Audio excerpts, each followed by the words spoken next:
Today I will share my journey into UX design, how I started, the jobs I've had, and everything I learned along the way.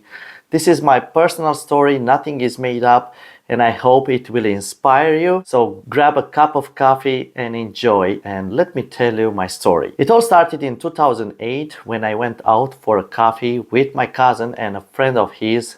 These guys were 10 years older than me, and his friend owned a copy center at that time, and he invited us to his headquarters because he had to pick up something, and with this occasion he would make us a tour.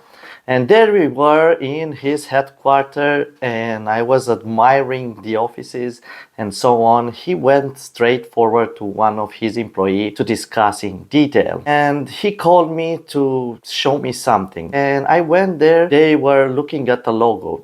His employee was a graphic designer, and he was working for a dance club logo. And the way he combined shapes and how he chose colors and how he optimized that logo with a fantastic speed captivated me instantly. And I told to myself, wow, this is what I want to do from now on. And I expressed my fascination about his designer's work, and I told him, how can I learn something like that? I would like to get my hands on into graphic design. Can you teach me? And he said, of course we can teach you. And how about we make a deal? We teach you graphic design and you can help us with the assessment of a driver. We need a driver because our latest driver left. And there it was. I said yes instantly without blinking an eye. And for the next couple of months, I would sit at the end of the schedule with his graphic designer, and he was very kind, and he would explain me in detail what graphic design is, what CMYK is, how to draw a rectangle, and he would take me from zero to hero. And long story short, by the end of these 2 months, I was capable of creating something from scratch, but I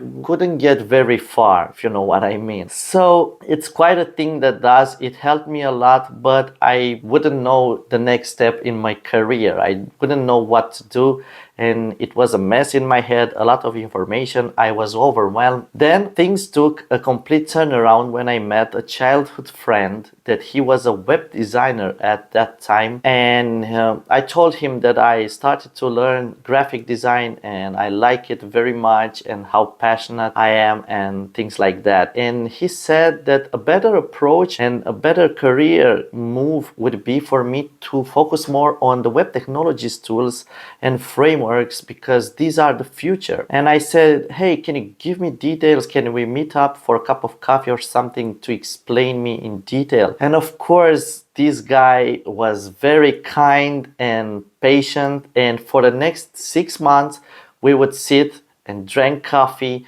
and I would go to his place because he was working remote, and he would explain me day by day what web design is, what I need to learn, and he suggested me to start with learning Photoshop, Illustrator, then HTML, CSS, and I would ask him many questions, and all I did is learn and practice. And every day for about 12 hours per day, I would sit in my bedroom at my office and learn web design. And I remember that I bought some tutorials from Linda. Linda now is acquired by Microsoft. And my first tutorials that I bought were Adobe Photoshop Essential Training by Linda. And these were my main sources of learning, Linda and Envato, and I learned from WebTools and PSD Tools. If you guys remember all these, that means you are old. And all I did for the next year, I would sit there and learn and practice on fictitious projects, of course. And this guy introduced me to the world of web design, and he gave me the world. So it's quite a thing that does. I wouldn't be here today without him and the other guy, the graphic designer. So you see, this is luck, this opportunity, but of course I had to put in a lot of work.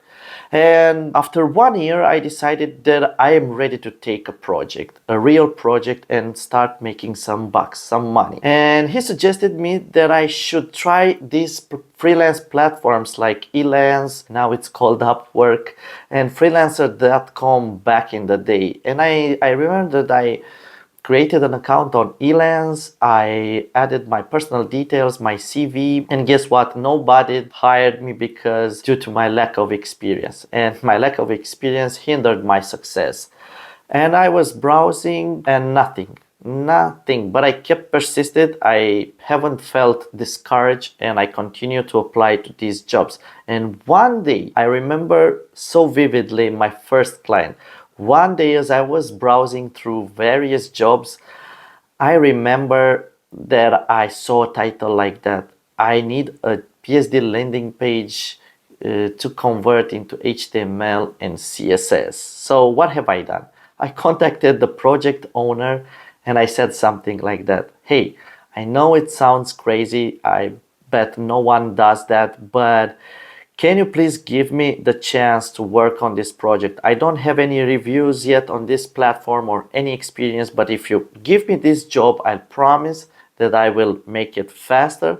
I will do it faster and at a higher quality than everybody else. So he took a risk and he decided to hire me, and not only that, he gave me $50. That was the amount that I got at the end of this project. He was very satisfied, and he also gave me a bonus of $100 more, and this was very encouraging for me. It really gave me the confidence a young web designer needed at that time.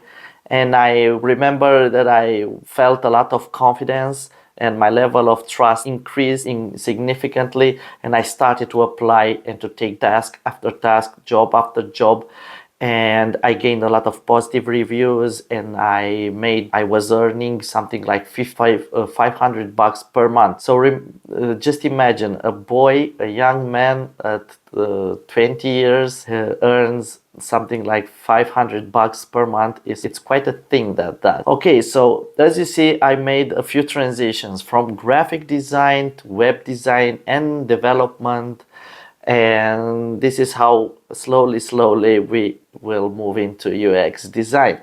So then I decided that I should take it to the next level. And after 1 year, I received a call from a businessman in Baku, in my hometown. And he said to me that he saw my portfolio on Dribbble and he was very impressed.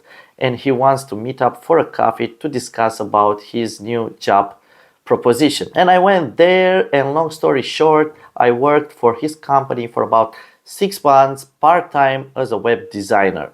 And there I learned things like WordPress and so on, and I improved my portfolio and I worked on many projects and I learned how to multitask and to work on and to stay organized and things like that. It was very helpful. The company is called Very Creative. It was a tiny company at that moment, but today I checked out their websites and they have headquarters in 2 major cities in Romania, and they have a lot of employees and they have a lot of success. So I had to mention this one too because it helped me a lot. And the next career move, it was that I moved to Bucharest, to the capital of Romania, and here I applied for various jobs, but I got an interview at a media multinational publishing company. It's a Swiss company. It's called Ringer, and here I worked for 3 years, and all I did was a web designer job task, and I worked on many marketing materials, and I learned how to design banners, landing pages, contest pages, and I had the opportunity to work for big international brands such as Elle.com, the fashion magazine, Psychologist, Viva, and many other big companies. And it has a huge impact on my CV. Then after 3 years, I decided that I had to move on to a more technical IT industry. And I applied for a job in the e-commerce field as a UI UX designer. And here I had the toughest interview in my life. I had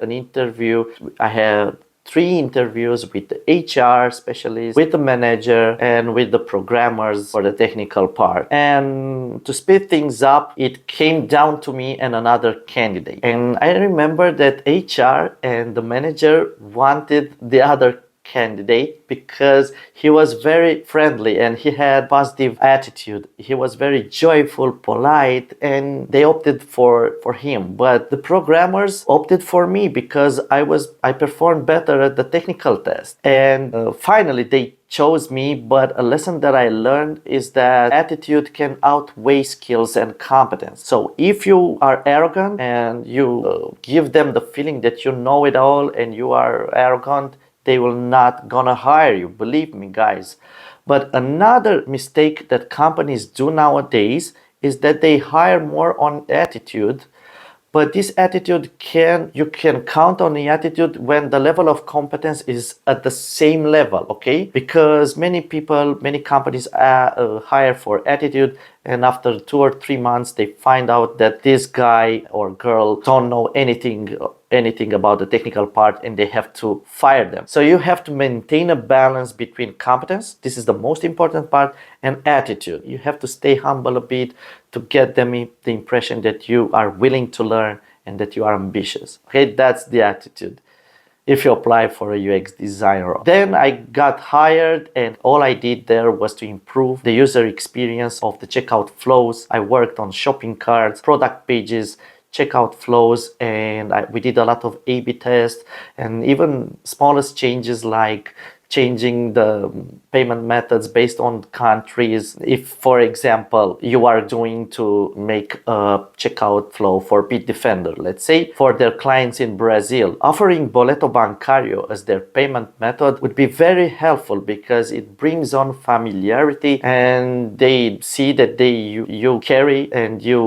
offer them a lot of possibilities based on their countries. And things like that are very useful in UX. For example, if you are doing a checkout experience for people in UK, offering them a possibility to pay and to buy in pounds would be also very helpful. And we did a lot of A/B tests with CRO specialists, with solution architects, and even the smallest changes can have a significant impact. And we were watching all day where they look, where they scroll, where they click, and we were using Hotjar, and I learned a lot of things. I learned that I had to design around the users and not around technologies. And I learned that more important is the experience, is how the users are navigating through the app, rather than stumble upon and block around technologies and procedures. You have to find a way to deliver the best user experience possible. Okay, so meanwhile, I also freelancing, and I had the opportunity to work with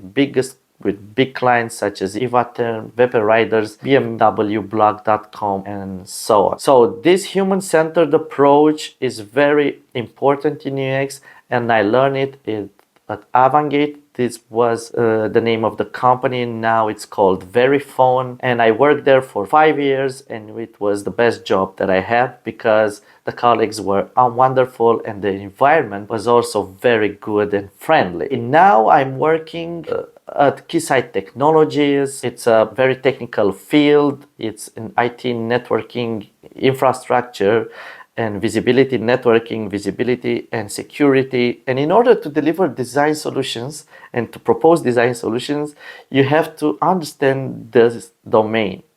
You cannot do it until you don't understand. So it's very challenging. I'm still learning networking and I do my best. So this is my experience, guys. These are the companies that I've worked in. So from each one of it, I learned a lot, valuable lessons. But to give you the most important tip that I learned in these 14 years of experience is that you have to continue to learn and grow and strive to become the best designer you can be. Many designers are afraid that they will be replaced by AI, but guys, believe me, you will be replaced if you don't continue to learn and practice. Learn to become the best designer you can be. That's the best advice I can give you. So now for those who are newbies who want to start a UX design career and are juniors, don't have experience, just follow these advices that I'm giving to you. the most important step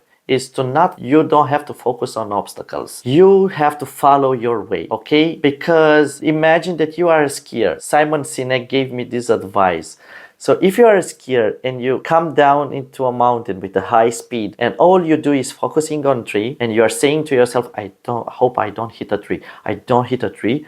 All you will see are trees, okay? And finally you will hit a tree. But if you are focusing on the path and if you are following the snow, if you follow the snow, you will find your way down and you will get there. Believe it, that's how you should do in your career as well. You should keep telling yourself, I'm gonna keep doing this, I'm gonna keep doing this. So follow the way, take your advantages in your favor, because many young designers don't know that they have some advantages. So here are some advantages that young designers have and they might didn't know exist. So junior UX designers have a lot of energy compared to senior UX designers. They are willing to learn, they are humble, they are full of enthusiasm, they are capable of acquiring new skills, and they learn new tools with a rapid speed. So senior UX designers are arrogant, they think they know all, and they have an arrogant attitude, and you will have to express the feeling in front of the employers. You have to give them the feeling that you are willing to learn, that you are ambitious, that you will do everything that you can to learn and practice, and they can rely on you in the future. That's all about. Let's switch positions, for instance. Let's say that you have a company and you want a good man in your company to take care of the UX design part. What will you hire? A good person, right? A good person that can learn and fail and learn and fail again until they can perform better and better. So all you have to do, if you took a course or a boot camp and you attended a boot camp and you present your UX case study in front of employers, HR, managers, senior UX designers, and you explain your design process, how you identify the problem and how you got to the solution. And make sure when you present, and let's say in the empathize phase, you perform user research. Don't go and perform research with friends and relatives, because this will have a different result if you were to perform user research with real candidates. So make sure you select real candidates, potential users, and just take it very seriously and present the app and take it through these 5 stages of the design thinking process, unless you are using double diamond and all that. Take it easy, explain how you got and how you identified the problem, how you synthesized your findings, what solutions you gathered in the ideation phase, how you prototyped, how you test, and so on. Okay, take it very, very seriously. Continue to learn, find the mentor, and just continue ask him many questions. Don't be afraid. There are no stupid questions. Leave your ego at the door and don't compare with others. Just follow your way, because you see, it's not a certain way on how you got into UX. On my journey, you saw that I have numerous transitions from graphic designer to web designer, developer, a bit front-end development, and then UI UX designer and UX designer. So this is my story. I hope you found it useful, and just have trust, believe in yourself, and until next time, consider subscribing because it will help me a lot. Take care, peace, and happy designing.